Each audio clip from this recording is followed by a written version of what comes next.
Hi guys, welcome to my YouTube channel. ಇವತ್ತು ಒಂದು ಒಳ್ಳೆ ವ್ಲಾಗ್ ಜೊತೆ ನಿಮ್ಮ ಮುಂದೆ ಇದ್ದೀನಿ. ಏನು ವ್ಲಾಗ್ ಅಂದರೆ ಕುಕಿಂಗ್ ವ್ಲಾಗ್. ಯಾಕೆ ಕುಕಿಂಗ್ ಅಂದರೆ ವೆದರ್ ಎಷ್ಟು ಚಳಿ ಇದೆ ಗಾಯ್ಸ್. ಚಳಿಯಲ್ಲಿ ಬಿಸಿ ಬಿಸಿ ಏನಾದರೂ ತಿಂತಾ ಇರಬೇಕು ಅನಿಸುತ್ತೆ. ಸೊ ಅದಕ್ಕಾಗಿ ನಿಮ್ಮೆಲ್ಲರಿಗೂ ಒಂದು ಕುಕಿಂಗ್ ವಿಡಿಯೋ ಕೊಡೋಣ ಅಂತ. ಇದು ಕುಕಿಂಗ್ ವಿಡಿಯೋ ಆಗಿರೋದ್ರಿಂದ ಈ ವ್ಲಾಗ್ನ ನಮ್ಮಮ್ಮ ಕಂಟಿನ್ಯೂ ಮಾಡ್ತಾರೆ. ಇವತ್ತಿನ ರೆಸಿಪಿ ಬಂದು ಚನ್ನ ಮಸಾಲ. ಈ ವೆದರ್ಗೆ ಚಳಿಯಾಗಿರೋದಕ್ಕೆ ಬಿಸಿ ಬಿಸಿ ಚನ್ನ ಮಸಾಲ ತಿಂತಾರೆ ತುಂಬಾ ಚೆನ್ನಾಗಿರುತ್ತೆ. ತುಂಬ ಜನಕ್ಕೆ ಚನ್ನ ಮಸಾಲ ಅಂದರೆ ಇಷ್ಟ, ಆದರೆ ಮಾಡೋದು ಸ್ವಲ್ಪ ಕಷ್ಟ ಅಂತ ಹೇಳ್ಬಿಟ್ಟು ಯಾರೂ ಮಾಡಲ್ಲ. ಬಟ್ ನಾನು ಈ ರೆಸಿಪಿ ತುಂಬಾ ಈಸಿ ಆ್ಯಂಡ್ ಕ್ವಿಕ್ಕಾಗಿ ತೋರಿಸ್ತೀನಿ. ಇದು ಬ್ಯಾಚುಲರ್ ಫ್ರೆಂಡ್ಲಿ ಕೂಡ. ಬನ್ನಿ ಗೈಸ್ ನೋಡೋಣ ಹೇಗೆ ಮಾಡೋದು ಅಂತ. ನಾನು ಫಸ್ಟ್ 150 ಗ್ರಾಮಸ್ ಕಾಬುಲಿ ತೊಗೊಂಡಿದ್ದೀನಿ. ಓವರ್ ನೈಟ್ ಇದನ್ನು ಸೋಕ್ ಮಾಡಿದ್ದೀನಿ. ಆಮೇಲೆ ವಾಶ್ ಮಾಡಿ ಉಪ್ಪು ಹಾಕ್ತಾಯಿದ್ದೀನಿ ಬೇಯೋಕ್ಕೆ ಸ್ವಲ್ಪ. ಬಿಕಾಸ್ ಬೇಗ ಬೆಂದ್ಕೊಳುತ್ತೆ ಗೈಸ್. ನೀವು ಉಪ್ಪು ಹಾಕಿ ಬೇಯಿಸಿದ್ರೆ 3 ವಿಸಿಲ್ ಇಡೋ ಹತ್ರ ನೀವು 2 ವಿಸಿಲ್ ಇಟ್ಟರು ನಡೆಯುತ್ತೆ. ಅದಕ್ಕೆ ಉಪ್ಪು ಹಾಕಿ ಬೇಯಿಸ್ತಾ ಇದ್ದೀನಿ. ನಿಮ್ಗೆ ನಾರ್ಮಲಿ 2 ವಿಸಿಲ್ ನಡೆಯುತ್ತೆ ಗೈಸ್. ನಮ್ಮ ಮನೇಲಿ ಚಿಕ್ಕ ಪಾಪು ಇರೋದ್ರಿಂದ ನಾನು 3ರಿಂದ 4 ವಿಸಿಲ್ ಬೇಯಿಸ್ತಾ ಇದ್ದೀನಿ. ನಿಮಗಿಲ್ಲಾಂದರೆ ನಿಮ್ಮ ಮನೇಲಿ ಯಾರಾದರೂ ಓಲ್ಡ್ ಮೆಂಬರ್ಸ್ ಎಲ್ಲ ಇದ್ದರೆ ನೀವು ಒಂದು 4 ವಿಸಿಲ್ಸ್ ಇಟ್ಕೋಬೋದು. ಸೊ ಇದು ಬೇಯೋಷ್ಟರಲ್ಲಿ 2 ಮೀಡಿಯಮ್ ಸೈಜ್ ಆನಿಯನ್ನ ಚಿಕ್ಕ ಚಿಕ್ಕದಾಗಿ ಕಟ್ ಮಾಡ್ಕೊಂಡಿದ್ದೀನಿ. ಒಂದು ಕಡಾಯಿಗೆ ಎಣ್ಣೆ ಹಾಕ್ಕೊಂಡು ಬಿಸಿಗೆ ಇಟ್ಟಿದ್ದೀನಿ ಗೈಸ್. ಬಿಸಿ ನೋಡ್ಕೊಳ್ಳಿ. ಒನ್ಸ್ ಎಣ್ಣೆ ಬಿಸಿ ಆದಮೇಲೆ ಇದು ಮಾಡಿ. ನಾನಿಲ್ಲಿ ಯಾವುದೇ ರೀತಿ ಮಸಾಲೆ ಐಟಮ್ಸ್ ಇನ್ಕ್ಲೂಡ್ ಮಾಡ್ತಾಯಿಲ್ಲ. ಆ್ಯಸ್ ಐ ಟೋಲ್ಡ್, ಇದು ಸಿಂಪಲ್ ರೆಸಿಪಿ, ಕಮ್ಮಿ ಇಂಗ್ರೀಡಿಯೆಂಟ್ಸ್ ಅಂತ. ಒನ್ಸ್ ಎಣ್ಣೆ ಕಾದ್ಮೇಲೆ ನಿಮಗೆ ಹಬ್ಬೆ ಫೀಲ್ ಆಗುತ್ತಲ್ವ, ಆಗ ಈರುಳ್ಳಿನ ಹಾಕಿಬಿಟ್ಟು ಚೆನ್ನಾಗಿ ಅದನ್ನು ಮಿಕ್ಸ್ ಮಾಡ್ಕೊಳ್ಳಿ ಗೈಸ್. ಈರುಳ್ಳಿ ಹಸಿ ವಾಸನೆ ಹೋಗೋವರೆಗೂ ಇದು ಮಾಡಬೇಕು. ಸ್ವಲ್ಪ ಈರುಳ್ಳಿ ಬೆಂದಿಲ್ಲ ಅಂದರೆ ನಿಮಗೆ ಫ್ಲೇವರೇ ಚೇಂಜ್ ಆಗೋಗುತ್ತೆ. ಸೊ ಈರುಳ್ಳಿ ಹಸಿ ವಾಸನೆ ಹೋಗೋವರೆಗೂ ಬೇಯ್ದು ಇಲ್ಲಿ 2 ಮೀಡಿಯಮ್ ಸೈಜ್ ಟೊಮೆಟೊನ ತೊಗೊಂಡಿದ್ದೀನಿ. ನಾರ್ಮಲಿ ಫಾರಮ್ ಪ್ರಿಫರ್ ಮಾಡಿ, ನಾಟಿ ಆದರೆ 1 ತೊಗೊಳ್ಳಿ ಗೈಸ್. ಫಾರಮ್ ಆದರೆ ಹುಳಿ ಬರೋದಿಲ್ಲ, ನಾಟಿ ಹುಳಿ ಬಂದುಬಿಡುತ್ತೆ. ಸೊ ಒನ್ಸ್ ನೀವು ಚಾಪ್ ಮಾಡಿ ಈರುಳ್ಳಿ ಬೆಂದಿರೋದು ನೋಡ್ಮೇಲೆ ಇಲ್ಲಿ ನೋಡ್ತಿದ್ದೀರಲ್ವ, ಗೋಲ್ಡನ್ ಬ್ರೌನ್ಗೆ ಮಾಡ್ಕೊಳ್ಳಿ.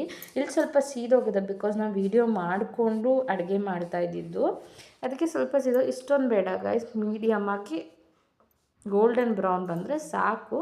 ಒನ್ಸ್ ಇದಾದಮೇಲೆ ಚೆನ್ನಾಗಿ ಮಿಕ್ಸ್ ಕೊಟ್ಟು ಅರಿಶಿನ ಮತ್ತು ಉಪ್ಪು ಹಾಕಿ. ಅರಿಶಿನ ಉಪ್ಪು ಹಾಕೋದ್ರಿಂದ ರುಚಿಗೆ ತಕ್ಕಷ್ಟು ಉಪ್ಪು ಹಾಕಿ. ಉಪ್ಪನ್ನ ನೋಡ್ಕೊಂಡು ಹಾಕಿ, ಬಿಕಾಸ್ ಆಲ್ರೆಡಿ ನೀವು ಬೇಯಿಸೋಕ್ಕೂ ಉಪ್ಪು ಯೂಸ್ ಮಾಡ್ಕೊಂಡಿದ್ದಾರೆ. ಆಮೇಲೆ ಬೇಕಾದ್ರೆ ಟೇಸ್ಟ್ಗೆ ಹಾಕಿ. ಉಪ್ಪು ಅರಿಶಿನ ಯೂಸ್ ಮಾಡೋದ್ರಿಂದ ಟೊಮೆಟೊ ಬೇಗ ಬೆಂದ್ಕೊಂಡು ಮೆತ್ತವಾಗುತ್ತೆ. ಸೊ ಸ್ವಲ್ಪ ಮಿಕ್ಸ್ ಮಾಡಿ ಲಿಡ್ನ ಕ್ಲೋಸ್ ಮಾಡಿ ಒಂದು 2 ಮಿನಿಟ್ಸ್ವರೆಗೂ ಬಿಡಿ. 2 to 5 ಮಿನಿಟ್ಸ್. ಒನ್ಸ್ ಟೊಮೆಟೊ ಎಲ್ಲ ಈ ಥರ ಸ್ಮ್ಯಾಶ್ ಆಗಿದೆ, ನೀಟಾಗಿ ಬೆಂದಿದೆ ಅಂದಮೇಲೆ ನೋಡಿ ಹೇಗೆ ಬೇಯಬೇಕು ಅಂತ. ಈ ಥರ ಬೆಂದಬೇಕು. ಬೆಂದಿದ್ದು ಆದಮೇಲೆ 1 ಟೇಬಲ್ ಸ್ಪೂನ್ ಶುಂಠಿ ಬೆಳ್ಳುಳ್ಳಿ ಪೇಸ್ಟ್ ಹಾಕಿ, ಜಿಂಜರ್ ಗಾರ್ಲಿಕ್ ಪೇಸ್ಟ್ ಹಾಕಿ, ಜಿಂಜರ್ ಗಾರ್ಲಿಕ್ ಪೇಸ್ಟ್ ಹಸಿ ವಾಸನೆ ಹೋಗೋವರೆಗೂ ಚೆನ್ನಾಗಿ ಸೌಟ್ ಮಾಡಿ.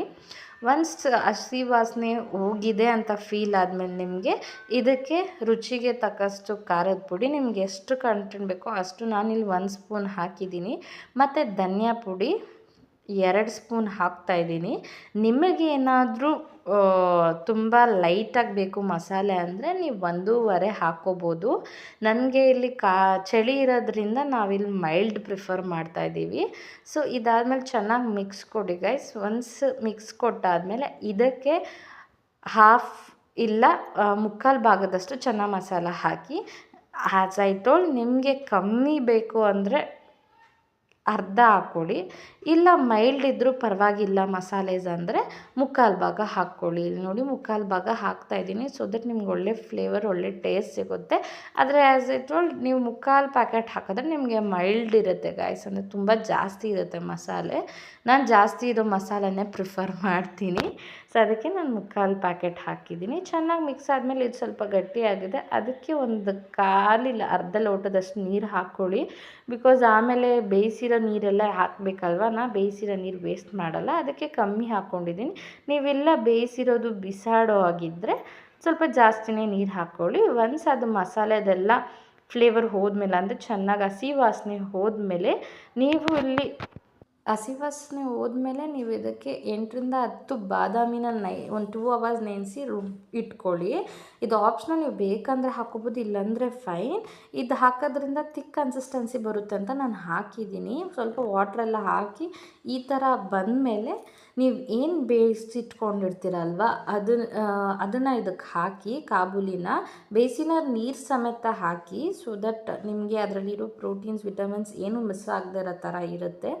ಒನ್ಸ್ ನೀವು ಇದಾದಮೇಲೆ ನೀಟಾಗಿ ಸೌಟ್ ಮಾಡಿಕೊಡಿ, ನೀಟಾಗಿ ಮಿಕ್ಸ್ ಮಾಡಿ ಮೀಡಿಯಮ್ ಫ್ಲೇಮಲ್ಲಿ ಒಂದು 5 to 10 ಮಿನಿಟ್ಸ್ ಬಾಯ್ಲ್ ಮಾಡಿ, ಸೊ ದಟ್ ಕಾಬೂಲಿಗೆಲ್ಲ ಮಸಾಲೆ ಇರುತ್ತೆ ಮತ್ತು ಥಿಕ್ ಕನ್ಸಿಸ್ಟೆನ್ಸಿ ಬರುತ್ತೆ. ನಿಮ್ಗೆ ಎಷ್ಟು ಕನ್ಸಿಸ್ಟೆನ್ಸಿ ಬೇಕೋ ಅಲ್ಲಿವರೆಗೂ ಬಾಯ್ಲ್ ಮಾಡ್ಕೊಳ್ಳಿ.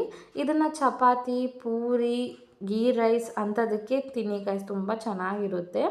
ಸೊ ಒನ್ಸ್ ನೀವು ಇದೆಲ್ಲ ಆದಮೇಲೆ ಲಾಸ್ಟಲ್ಲಿ ಕೊತ್ತಂಬರಿ ಹಾಕಿ ಫ್ಲೇಮಿಂದ ಇಳಿಸಿದ ಆದಮೇಲೆ ಒಂದು 2 or 3 ಮಿನಿಟ್ಸ್ ಆದಮೇಲೆ ಇದಕ್ಕೆ ಸಣ್ಣದಾಗಿ ಹೆಚ್ಚಿರೋಂಥ ಹಸಿ ಈರುಳ್ಳಿನ ಹಾಕಿ, ಬಟರ್ ಒಂದು ಸ್ವಲ್ಪ ಹಾಕಿ, ಸ್ವಲ್ಪ ಬಿಟ್ಟು ತಿರುಗಿಸಿ, ಇನ್ನೂ ಟೇಸ್ಟ್ ಸೂಪರಾಗಿರುತ್ತೆ ಗೈಸ್. ಒಂದು ಈರುಳ್ಳಿ ಫುಲ್ ಹಾಕಿ ಯಮ್ಮಿ ಟೇಸ್ಟ್ ಕೊಡುತ್ತೆ. ಸೊ ನೀವು ಈ ಡಿಶ್ನ ಇಷ್ಟಪಡ್ತೀರಾ, ಎಂಜಾಯ್ ಮಾಡ್ತೀರಾ ಅಂತ ಅಂದ್ಕೊಂಡಿದ್ದೀನಿ.